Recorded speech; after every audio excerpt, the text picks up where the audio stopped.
And welcome back to the Mall of America in Bloomington, Minnesota. It's a little chilly outside, but things are about to heat up considerably. That tends to happen when the top-selling female recording artist of all time enters a room, in this case, a mall. She has 15 #1 songs, a #1 song in each year of the 1990s, and she's hoping that her new CD, Charmbraclet, proves to be a lucky charm and puts her back on top. Mariah Carey, good morning. Good to see you. Good morning. How are you? Good to see you, man. I'm good. How are you? I'm fine, thank you. Let's explain to people. This was your idea and your record company's idea to come to the Mall of America, so why don't you explain why? I think that, one of the most important things for me is to be near my fans. And so rather than be like somehow a little bit removed from them, we thought it'd be a nice idea to come out and really be with the folks. And some of these people have been following you for a long time. You just looked at a young lady over there and said, there's a very loyal fan. Yeah. I want to talk a little bit about the breakdown that happened, and we talked about it in our last interview. How did your loyal fans react to the fact that you spent 2 weeks being treated? And what was their reaction? What kind of letters did you get? You know what was interesting? My loyal fans understood that it was exhaustion because they understand how hard I work. And they always have. And even before that happened, they'd always say, please take time for yourself. Please, do the things that matter for you. We understand that you care about us. And they understand that I work really hard. So they were not the ones, they were not the tabloid, people or things like that. So they've been here for me through this entire time, and they still are, so it's great. One of the things you said you were working too hard. You never learned how to say no to people. You were always saying yes, photo shoots and interviews. I'm concerned, or I'm curious, because here you go again. I mean, you're off on a publicity tour for this new CD. Right. How do we know that doesn't happen again? Because I'm done with the tour and I get ready to go home soon. Yeah? But also, have you changed as a person? I have changed in many ways as a person. I've changed like my whole outlook on life, just in terms of priorities, you know what I mean? Work isn't everything. It's not going to go away if you take like a 2-week break or even a 1-week break. And just learn how to set boundaries in my life, basically change like my whole nutritional thing. So it's just like anybody. I don't want to be on this woe is me tangent forever. I'm happy. I'm blessed to be able to make music. I'm grateful for my fans. You know what I mean? And that's what really matters. Like, I just want to put all the past behind and be here and hang out with the fans, sign stuff, and perform the songs. Let me ask you a little bit about your audience these days. A guy named Todd Kavanaugh of WBBM in Chicago said this: every artist, Prince, Michael Jackson, Whitney Houston, hits a point in their career where they're not as appealing to a young top 40 audience anymore. Mariah's getting close to that point. Have you changed your focus in terms of who you're targeting your music to? I don't target music. When I go into the studio, I just write whatever makes me happy.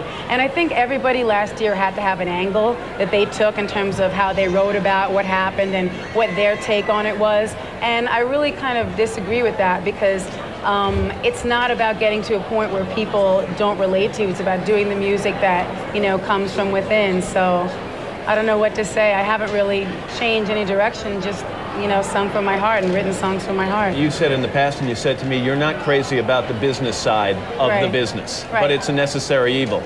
Having said that, how closely are you watching sales figures? How closely are you reading reviews for the new album? It really depends. I read the good ones, and if I feel like reading a bad one, I will.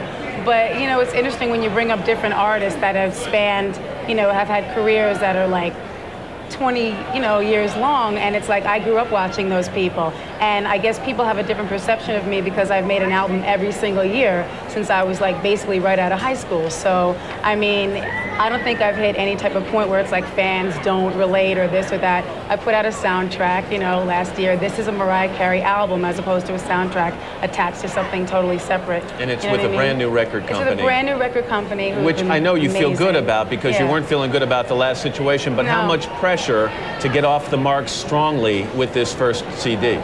You know what? I've been so grateful and so blessed to have the support of my fans and to actually have people coming up to me and thanking me for writing Through the Rain and other songs on the album, saying that those songs have helped them get through their difficult times. And it's just like anybody. I'm sure you have bad days and good days, and you go home and you have a real life, a real, realities to deal with your own family and your own work, and you set boundaries. But unfortunately, I never learned how to do that. So now I'm just happy that I've learned a lesson at a point in my life where it's still relevant, to learn this lesson, because I, got a lot more songs in me. We've got 3 people here who are die-hard Mariah Carey fans, and I know they want to ask you a question. What's your name, young lady? Jackie. What's your question for Mariah? I have a 2-part question, actually. actually.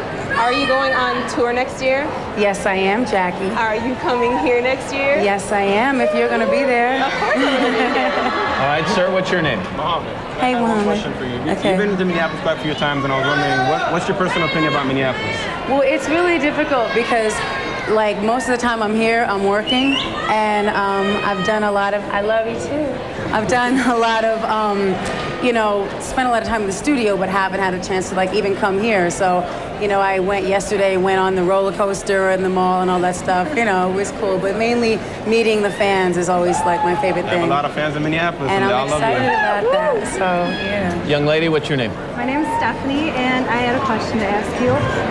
All of your albums have touched somebody in some kind of way. Every song has hit somebody's heart. And I want to know on this new album, which song was most emotional for you and touched you most? Well, You thank have you to for just the give me a question. title, because I'm running out of time. Okay, Saving Grace. All right. Yeah. When we come back, Mariah Carey takes to the stage. Thanks very much. We're Thank back you. right after this. Well, the waiting is over. Here to sing Through the Rain off her brand new CD called Charmbraclet. Ladies and gentlemen, Mariah Carey.